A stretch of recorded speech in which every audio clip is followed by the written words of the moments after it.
Continuing our reading from Dallas Pimiento, Book 3, Bronchodilator, beginning with a piece called Dallas Eluded the Guards. Even as the fishy smell in my can of beans dissipated, I fought to hold back the rising memories of it and associations with the sea. I could surely use some mayonnaise, I said aloud. Individual packets of mayonnaise were provided by the management of the facility, the robot across the table from me noted. Where are they? I asked the robot. Normally I wouldn't respond to or acknowledge anything anyone said to me in the lunchroom, but this being a robot, I knew he wouldn't take advantage of the opening to tell me where I was wrong politically, discuss the latest Telenet offering, and or ask me if I could draw a picture of his father's champion goat if I was provided a photographed copy. I do not know, he said. All I know is that individual packets of mayonnaise were provided. His name, Sugarling, was stenciled in black enamel across his smooth forehead. Okay, I nodded, dropping my eyes back down to the notebook in which I was writing. The current novel I was working on was to be called The Gifted Retard. What do you want mayonnaise for? Sugarling asked. I glanced up. Was he just being solicitous? Heaven help him if he was some new chatty model. This hunk of bread, I answered, holding up the half loaf my wife had baked. Understood, he spoke solemnly. I turned back to my work, barely noticing the robot slide out of the bench seat opposite.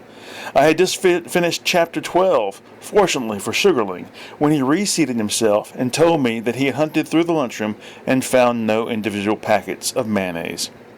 That's okay. Thank you, I replied. I scratched my own name-free forehead and debated how to begin the 13th chapter. What are you writing? Sugarling asked. God damn it, what do you care? I demanded. Just because I'm a robot doesn't mean I'm devoid of curiosity, he said, with slightly less monotony than his earlier words. You have a washing machine? Ranged along the sill of the kitchen's lone window were the small glass bottles in which Intempest kept the jellied or pickled remains of his enemies. I seem to recall Intempest telling me that he had had some of these bottles since college. The sight of them, of course, horrified me, but I needed to drink too much to be stalked by their macabre presence. Adjusting the bill of my crow mask to a jaunty angle, I headed for the refrigerator. I paused in the act of opening the refrigerator door at the sight of the photographs Intempest had stuck to the door with magnets. So these were his friends, I thought. Could these be their remains, as the stringy items in the colored bottles were those of his enemies? I asked myself. My memory had no answer, though my sense of fantasy was ready to supply one. Inside the refrigerator I found the jug of grape juice I thirsted for. I took it out and placed it on the counter. I made no noise as I opened a cupboard and found a glass. The kitchen, like the rest of the house, was as silent as an empty house in an unfinished neighborhood can be. As I poured out the grape juice, I remember going with my mother to look at recently constructed houses as a child. They were empty and silent, and going into a succession of them, I got the impression of traveling through an endless labyrinth, albeit a carpeted and air-conditioned one. I had no time for further reflections, however, for just after downing the juice I heard an old-fashioned television come alive in one of the rooms on the floor above. Slipping my hands into the white gloves that completed my disguise, I headed for the stairs that led to the basement. I didn't bother washing out Intempest's glass. Let the bastard do it himself, I thought. With his crowd of neatly photographed friends and row of vanquished and reduced enemies, he should have no problem finding the time to wash a glass, even one stained with grape juice. Would that it had been buttermilk, I wished bitterly, as Mr. Getz's voice crackled through the cheap microtransmitter stuck in my right ear. Why are you heading into the basement, he asked. How do you know I'm heading into the basement, I suspiciously replied. Nancy cautioned me through the more expensive microtransmitter stuck in my left ear. No need for a television in every waiting room. Over half a bell pepper was utilized in the construction of the sandwich. With the help of a fortuitously discovered and long wished-for packet of mayonnaise, fat-free though it was, the sandwich was not too bad. Along with a can of beans, Rudd Inferno had enough food to make a satisfying lunch. What do you think of the music? Wanda asked. She referred to Lou Donaldson's version of Love Walked In coming through the Telenet screen. Inferno shrugged. I prefer Frank Sinatra's version. Frank Sinatra played the saxophone? Wanda's overly painted mouth fell open. In the off-season, Inferno dryly confirmed. He finished his sandwich and idly turned to the immense telenet screen that covered nearly the entirety of the mural on the south wall of the Grand Hall. All that remained visible of the mural was the portrait of Robert Louis Stevenson to the left of the screen and that of Jim Carrey on the right. Inferno was flabbergasted to see that the imagery chosen to accompany Lou Donaldson's music, as no cinematic footage of the man existed, was a host of computer-generated eggs with clown faces and pointed party hats dancing about a stereotypical Old West town's main street, the whole scene illuminated by black light. "What the hell is this?" Inferno scowled. "It's the Ova Posse," Wanda explained. She giggled merrily at their capering on the screen. They come on whenever the music is out of date to give a modern counterpart to it. "A modern counterpart?" Inferno repeated incredulously. "Why does it need any kind of visual accompaniment at all?" Inferno demanded of the very fabric of the universe. "Well, Rudd, you can't just have a blank screen. That would defeat the whole point of having a screen in the first place." Wanda, a heavy woman with a pretty enough face, accepted the status quo without question. Why Rudd Inferno was sitting with her in the Grand Hall on Telephone Memorial Day is something that Inferno wondered about himself. After he ate his sandwich, he would light a candle in memory of the telephone. He didn't need a companion for that. He did not wonder or question at the presence of the telenet screen. He had been born into its ubiquity. A playful red snake.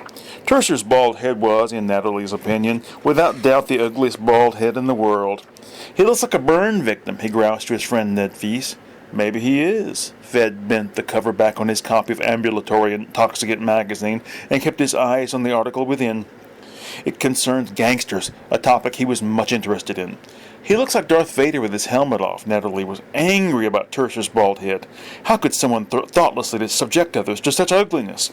"Listen to this." Feast decided to try to distract the other man by reading aloud from the article, though he knew in advance that the topic would only be of minimal interest to Natalie. Giancarlo Filippelli, the so-called brains of the Pucci family, knew that the four Kiss solo albums were bound to be shipped platinum. He therefore decided to use the family's contacts at the upstate pressing plant to... "Hold it," Natalie interrupted. "Are you trying to distract me?" "From what?" Feast asked innocently. "The nausea-inducing abomination that is Tercer's bald head." Natalie stabbed the old butcher's block upon which the gentlemen kept their drinks with his pocket knife. "No, of course not," Feast assured him. "I just knew that you're a big Kiss fan." "I have never been a big Kiss fan. Just because I like, or rather at one time in my life, liked the song Tears Are Falling, does not give me the right to call myself a Kiss fan, nor for others to assume." "Here comes Tercer," Feast nodded towards the doorway behind Natalie. "Jesus," Natalie swore, turning to look with hate at the pitted scalp whose raw pinkness contrasted so putridly with the rest of Tercer's swarthy skin. "Where?" he asked, seeing no one. He turned back, but Feast was gone. All that remained was the magazine he had been reading. Natalie picked it up with the intention of flinging it across the room. The sight of a blurb on the cover promised an article about Depeche Mode checked this action. Like a vestigial spine running through a boneless hog. Newspaper columns by the late J.K. Hoodwink, collected under the title Bean Eater and illustrated with great liberty by Amy Knitted, did not prove as appealing to the young consumer as the approval committee had expected. "I just don't understand it." Bob Headfirst clawed his fingers through the mass of wavy black hair that would one day fall so maddeningly out. "I thought for sure that today's college student or ready for college teen would eat up these bite-sized narratives of absurdity and abstraction." "Perhaps they are a little too esoteric," Susan Dirtlong suggested. If she but turned her ginger-topped head, she would be able to see a line of men using hand trucks to cart unsold copies of Bean Eater back into the building whence they were spawned. "Too esoteric?" cried Headfirst. "Why, today's crazy existential youth love the esoteric. They practically lap it up like dogs do some kind of gravy-covered meat." He thrust his nose over the table and made licking motions with his tongue at some invisible yet obviously tasty dish. "I put the blame for this fiasco squarely on your shoulders, Bob." Old Haswood, the director of the company, pursed his lips sourly and stabbed at the air with a pencil. My shoulders can't bear the load, Headfirst barked. He fell forward sobbing. Susan Dirtlong watched him for approximately 7 seconds, assured that he was faking his outburst, though why she should be assured I don't know, since she didn't care for the man. She addressed herself to Haswood. Why don't we simply remarket the book to an older audience, one whose taste might be more in line with the book's content? She emphasized these last words while turning to look at the tiny bald spot on the top of Headfirst's head. But the current edition has that nearly pornographic cover that Bob cooked up, objected the director. That's just the dust jacket, Susan told him. That can be replaced, but not the interior illustrations, Headfirst croaked from the tabletop. That is a problem, Susan admitted. She thought with mortification of the imaginative drawings that portrayed J.K. Hoodwink as a half-naked cherub skipping and dancing from page to page. Loon of the looming embassy. Clarity, gentlemen, clarity, Gomez Spaceship exhorted his colleagues. He sat down with a look of both pride and relief on his face and took up his can of soda pop from the old butcher's block. Thank you, Gomez. Dobbs' plaid hammer broke the silence that followed Spaceship's brief speech. He turned to the other men gathered around the old butcher's block. Does anyone else have anything to say? He asked. When filming begins, old Lapsbag began. If it begins, Spaceship interposed. I think we've heard enough out of you, Lapsbag growled. Spaceship sipped his drink through a straw and stared forward. When filming begins, Lapsbag continued, we need to make sure we have somebody there to watch out that our beliefs are not parodied. Well, Platthammer, the informal chairman, spoke up, I think as executive producers we'll have plenty of opportunities to see to it that our interests are kept uppermost in the minds of the cast and crew. No, Lapsbag beat his knee with his fist. You mark my words. I know these people. How? Asked Ed Fishanthropy. I read the paper, Mr. Smartass. I know how these movie people think. Ever since John Wayne lost his box office appeal, this country has been going down the toilet. Lapsbag folded his arms defiantly. Has anyone else something to add? Plaidhammer looked about hopefully. I just want to make sure that our financial interests are looked after. Tommy Tankerton sat slouching in his chair, his boredom at the general flow of the conversation thus far all too evident. He had been reluctant to invest in mosquitoes or eating me when first the idea had been suggested, but encouraged by the success of the Gentleman's Rivals, the Joe Henderson fan club, in backing the hit film Ape Shit, Scalded Ape, he had voted along with the rest of his colleagues. He now recalled bitterly that it had been Gomez Spaceship who had cautioned them against this particular film. My son is the director. I ought to know, Spaceship had said. Only now did Tankerton suspect that the man's insanity might be hereditary. Brotherly Christian laughter. Faceless ranks of zombie spaghetti consumers ringed the lighthouse. I hate that word, fellowship. I mopped my forehead with the sleeve of my t-shirt as I spoke aloud to no one in particular. The shirt bore the image of Sir Francis Drake on the front.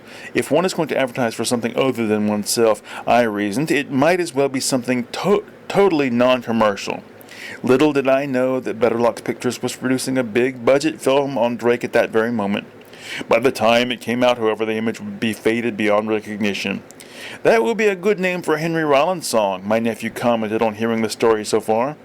Why Henry Rollins in particular, I asked, my amusement at the little boy's idea overbalancing my irritation at his irrelevant interruption. Because I see him as a MacArthur type, he explained. Now you're being silly. I recrossed my legs and hefted the book of many instances once again before my battered old eyes. Don't interrupt me any more. And so, I continued, we faced the mob of sauce-spattered zombies without air conditioning. As they waited silently below for the arrival of he who would command them, my small but dedicated team and I prepared ourselves, while I and my assistant Duber frantically filled out the necessary paperwork. The three other men studied the air conditioner. Are you any closer to figuring it out? I called across the tiny room. No, the man with the red hair answered. He has since informed me that it is strawberry blonde, but as I cannot recall his name, I don't think we'll worry about it. Put down no for question 75, instructed Duber. What about 74? Duber asked. Still no answer for that one, eh? I bit my lips, upper and lower at the same time. I went to the window again. It was there I saw the answer. Put down yes, I instructed.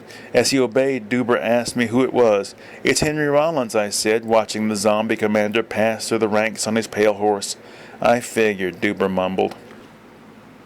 It takes a strong man to write this stuff. $200 pocketed furtively and counted with equal furtivity in the back of a green van now seemed like just enough cash to take care of Nancy Cow's immediate problem, getting her book printed.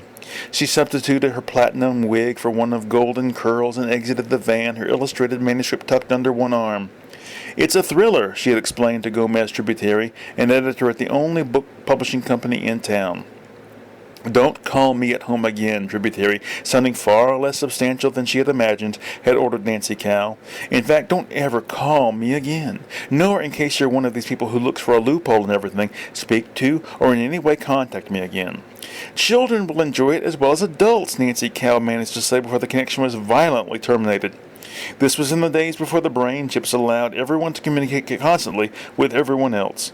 She told the clerk at Kinko's, whose mind, while not exactly on anything in particular, was certainly not on Nancy Cow's story. So I've decided to publish it myself. She finished the narrative of how she came to be there.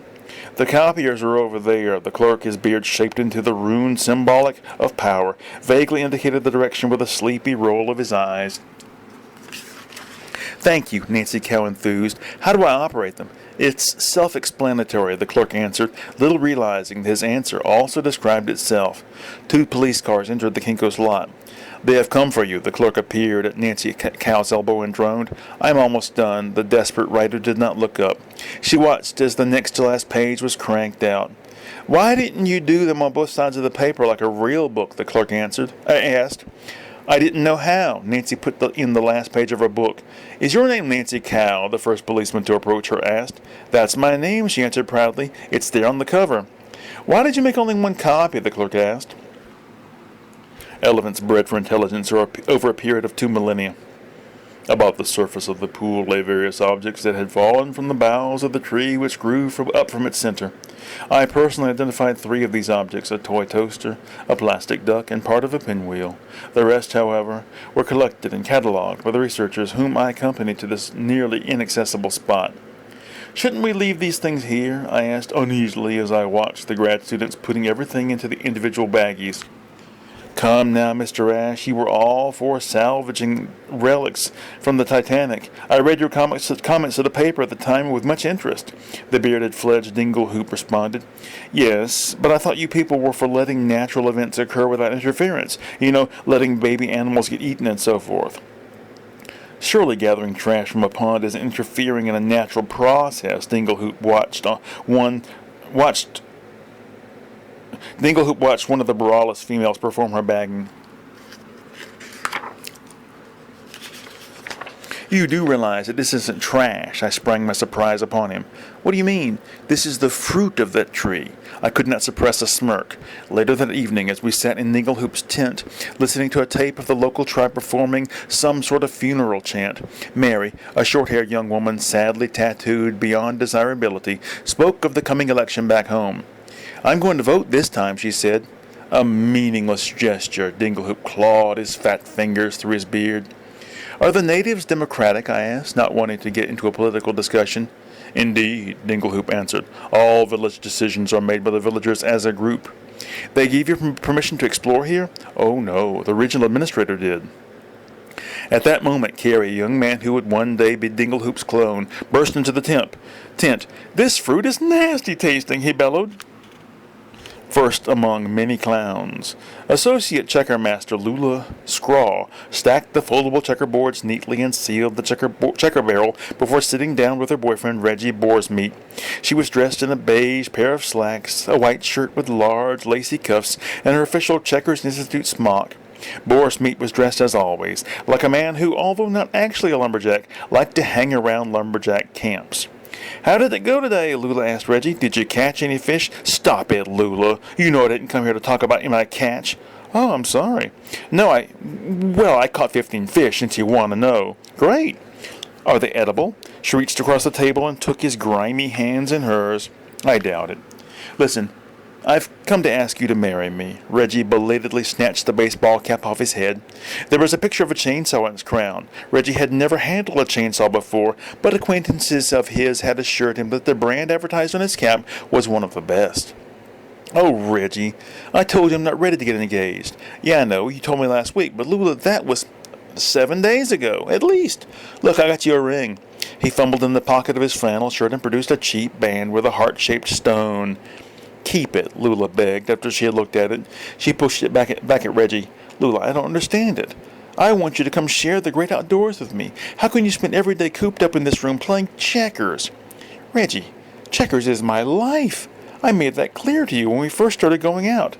Isn't it supposed to be checkers are my life? Reggie questioned. No, because checkers, despite ending in S, isn't a plural, not in this use of the word. Not plural? Plural means more than one, right? Reggie puzzled it out. But there are a bunch of checkers on each board.